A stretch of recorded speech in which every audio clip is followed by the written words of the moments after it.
बिस्मिल्लाहिर्रहमानिर्रहीम। I am Jain and you are watching Techpedia by Jain. Control E ये एक ऐसा शॉर्टकट है जो कि बहुत ज़्यादा इंटरेस्टिंग है। इसके दो मेन फंक्शंस हैं, दो डिफरेंट प्रोग्राम्स में और डिफरेंट फंक्शंस।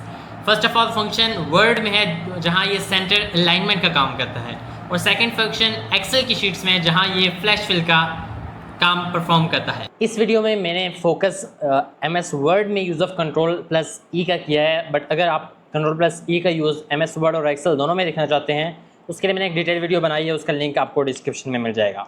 सो चलिए स्टार्ट करते हैं। अभी हम कंट्रोल+E का फंक्शन देखेंगे वर्ड की फाइल में। तो मैं वर्ड की एक फ़ाइल ओपन करता हूँ like this. I will open a blank document and then I will enter something, okay, cross this, and then I will enter something, some data.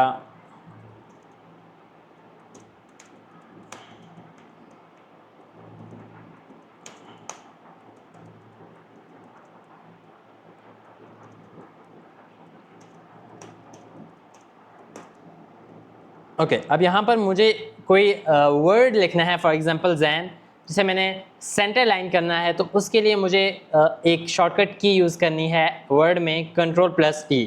तो मेरे पास आप देख सकते हैं कि ये जो वर्ड है ये सेंटर पे आ गया है already. So by using this shortcut की आप कोई भी वर्ड, कोई भी लेटर जो है वो कंट्रोल+E यूज़ करके वर्ड के डॉक्यूमेंट में उसे सेंटरली अलाइन कर सकते हैं। So I hope so you get my. If you find this video helpful, don't forget to like, share and subscribe our channel for more such videos. See you in the next video. Thanks for watching.